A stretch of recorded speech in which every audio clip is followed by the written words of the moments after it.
Hi, I'm Jason, and this is the Cultural Breakdown. Right now, we're witnessing a David and Goliath story of sorts as the Sound of Freedom defeats Indiana Jones and the Dial of Destiny at the box office on Independence Day.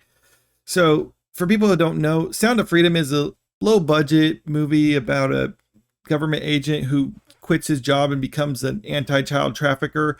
And that was a movie that was around a $14 million budget, and it was able to bring in $14.2 million, whereas Dial of Destiny was a $300 million movie and it brought in 11.6 million on the 4th of July. And keep in mind, that is just for the 4th of July, and there's other caveats to it. With Sound of Freedom, it has like some early showings and other things wrapped into this, and this was the end of the Dial of Destiny's first weekend. But the fact of the matter is, a low budget movie was able to beat out a major studio movie on the same weekend, which, even if it's just for one day, I mean, that's kind of remarkable for it. And as you can see, the whole roundup for it, then you have followed by Elemental, Spider-Verse, Transformers, and then the comedy No Hard Feelings, which is also another one. It's a lower budget comedy movie that's doing pretty well right now. And this just kind of goes to show that you don't need to have those huge budgets to make a movie that's successful. In fact, I would actually caution studios to go against the major tentpole movies. Now, I'm not saying that we should never see those big budget movies that come out. I mean, there's a time and a place for that, but I think it's a real benefit for studios if they were wanting to just do these littler ones from now on. Obviously, it doesn't appeal to everyone, but usually the people that appeals to really like it. Because if you look at The Sound of Freedom, it's a movie that has 100% approval from people who saw it. Now, does this mean everyone said 10 out of 10 perfect movie? No. What Rotten Tomatoes does, for people who don't know, is if the movie's positive, it says it's gives it a positive point in its favor. So it could be a 6 out of 10. It'll say that's a positive, or 3 out of 4, or 3 out of 5, whatever. I mean, it's positive, even if it's mediocre positive, but still, people are generally favorable of this. And you compare that to Dial of Destiny, it's trying to appeal to more people, and as a result, it's better. I mean, well, it's good, but I mean, it's not great. And I think what studios are trying to do is, when they're with these big budget movies, is they're trying to appeal to everyone, because you kind of need to. When you have so much money on the line, you need to get as many people in the seats as possible.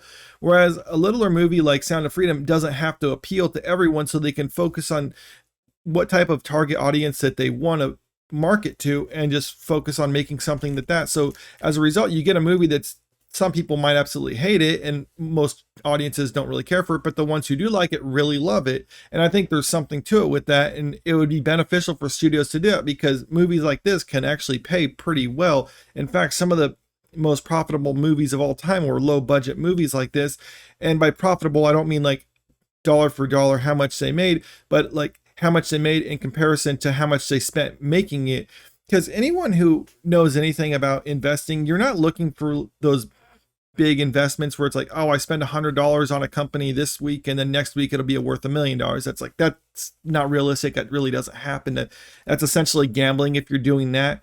But what you should be looking for is investing in companies that can have just like slow, steady growth over time, like maybe like 2, 3, 4% or something like that, and just ride that for the long period of time. And I think in the long run, that's more profitable. And I think that's what studios should be doing.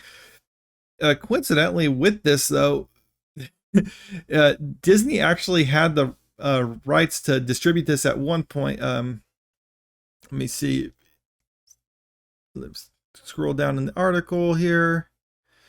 Oh yeah, here it says like Fox was originally going to distribute it, then Disney buys Fox, and for whatever reason, Disney shelves it. So yeah, when this was in production for some time now, because usually these littler movies like this, they don't produce them as quickly. But yeah, this was going to be distributed by Fox, but then Disney bought this, and it was like, oh, we don't want to tell the story about an anti-child trafficker, so we'll shelve it. Fortunately, they were able to let another distributor deal with it. So as a result, people got the movie. I mean, they could just shelve it and it never sees the light of day again.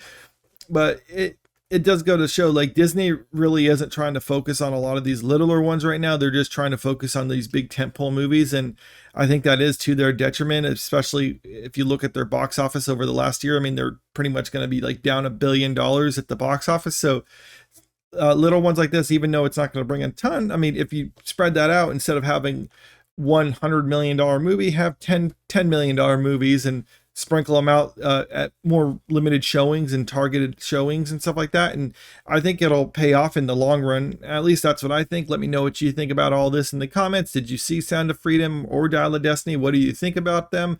Comment below, let me know. And if you like the video, click the like button, share the video out there, and subscribe to the channel if you want to stay up to date with the latest news. Thank you.